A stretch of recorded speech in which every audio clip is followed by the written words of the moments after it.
Lorsque Louis XVIII revient en France, Mortier se fait alors l'un de ses plus fervents soutiens. Il est fait pour cela pair de France et chevalier de Saint-Louis. Cependant, cette fidélité va être mise à rude épreuve durant les 100 jours. En effet, Mortier va rejoindre l'empereur et même avoir un haut commandement et participer à la campagne de Waterloo, même si il quitte la campagne assez rapidement. Suite à cette trahison un peu trop visible pour être excusée, le maréchal Mortier va être démis de tous les honneurs qu'on lui avait faits, notamment de son rang de pair de France. Malgré tout, il va être élu à la Chambre des députés et va peu à peu recouvrer tous ses titres et tous ses avantages, et va être même fait chevalier de l'ordre du Saint-Esprit.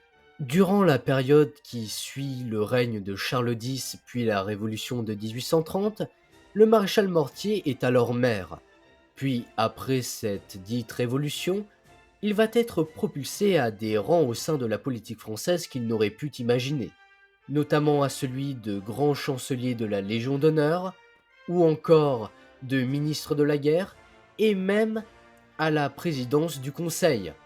Tous ces postes et rôles qu'il accepte malgré tout à contre-cœur, étant donné qu'il est conscient de ne pas être fait réellement pour tous ces postes importants.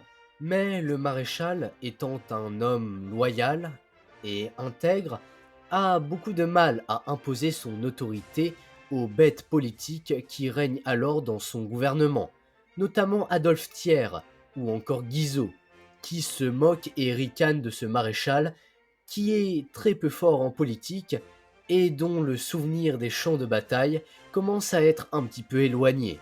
Ainsi, il va démissionner de son poste en 1835, ne parvenant pas à s'imposer face aux deux chambres et également face à son propre gouvernement, et va être tué suite à l'attentat de Fieschi, accompagnant en qualité de grand chancelier de la Légion d'honneur le roi Louis-Philippe Ier.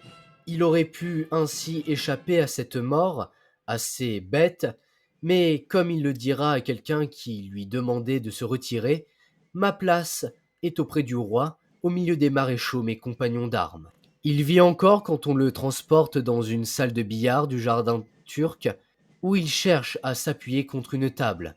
Puis tout à coup, saisi par les dernières convulsions, son corps se porte en arrière, il pousse un grand cri et expire. Ainsi se termine la vie du maréchal Mortier, qui est mort en martyr et en soldat, toujours fidèle à la France, à son roi et à ses frères d'armes.